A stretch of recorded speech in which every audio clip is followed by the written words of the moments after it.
Allez amis coureurs, c'est parti pour le retour en images de la Nuit Blanche du Pilat 2023. Et encore une fois, du beau monde en première ligne. Le traditionnel feu d'artifice pour lancer les hostilités. Un parcours, comme tu peux le constater, entièrement revêtu de blanc. Une fois n'est pas coutume à la Nuit Blanche du Pilat. 3, 2, 1, c'est parti, on craque les fumigènes et en avant pour 14 km au travers de la forêt des Monts du Pilat, la forêt du Bessard. Et voici ma mère qui est en train de craquer le fumigène.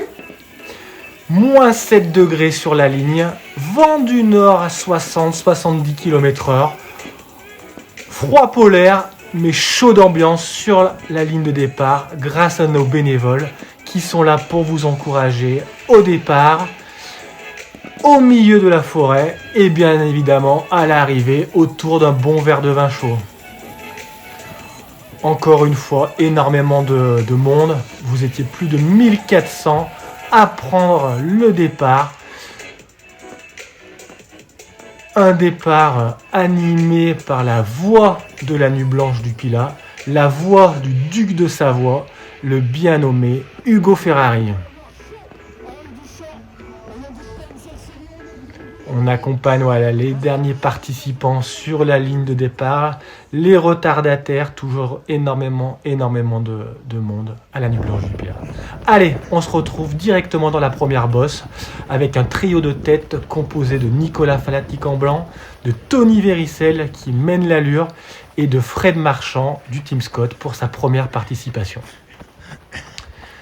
Le trio de tête est rejoint, vous allez le voir, à grande enjambée par Manu Messa, qui participait lui aussi pour la première fois. On a appris là après la course qu'il craignait un peu la foule, c'est pour ça qu'il a pris un départ prudent, mais il a tout de suite recollé au peloton de tête. Et comme on peut le constater, l'écart est déjà creusé avec les poursuivants dans cette première bosse en plein milieu de la forêt du Bessard. Pas un bruit sur les chemins du Bessard.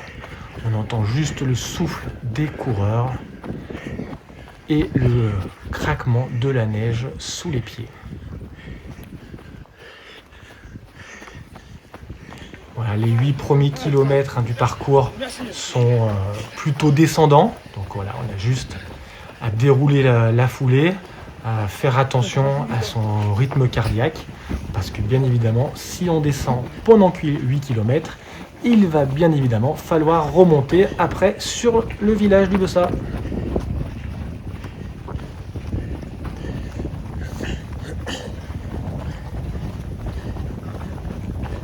Voilà, je vous laisse apprécier la beauté de la forêt en pleine nuit, parcourue par 1400 participants à l'allure de la frontale. Parcours entièrement balisé de flèches fluorescentes, aucun risque de se perdre, juste à penser à son effort. Et on se retrouve directement au kilomètre 8 à la discothèque de la Nuit Blanche du Pilat, à la discothèque de Pont-Souvignet qui a été animée de main de maître par nos 4 GB, nos 4 gentils bénévoles. Allez, je les cite, ça leur fera plaisir. JP, Mathieu, Patoche et Thierry. Voilà, on applaudit, on tape dans les mains, un petit pas de danse. Voilà, si tu te reconnais sur la vidéo, n'hésite pas à nous faire coucou. Et on se retrouve dans la remontée sur le village. Encore un grand serpent lumineux de frontale. Effectivement, on court rarement tout seul sur la Nuit Blanche du Pilat. Et voici Emma. Et oui, Emma, notre fidèle ambassadrice de 100% Sport, qui revêt le maillot de la sauce pour nous représenter, pour faire de la pub sur tous les événements de la région.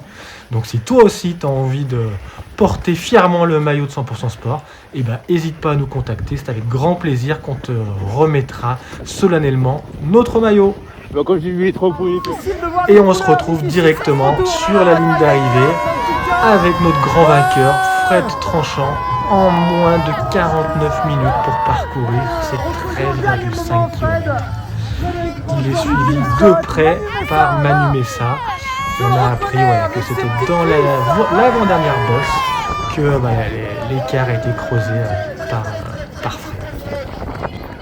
Le troisième larron sur le podium, c'est Tony Véricel qui en finit lui également.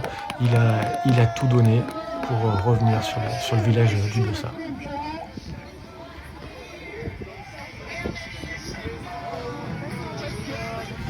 Et enfin, les dernières images de la course avec Nico Falatic, coureur extrêmement sympathique, toujours très élégant, tout vêtu de blanc, magnifique foulée, qui en finit lui aussi avec le parcours au cœur du village du Bessat. Voilà. Toujours très heureux de participer à l'épreuve, un fidèle parmi les fidèles. Voilà, le petit coucou aux bénévoles, le petit coucou à nos gogo danseuses. Et on peut débriefer la course avec Hugo, avec les bénévoles autour du vin chaud. Quand je vois cette photo, j'ai envie de dire bordel, quel beau podium. Et pour finir, un remerciement à nos fidèles partenaires. Allez, à l'année prochaine!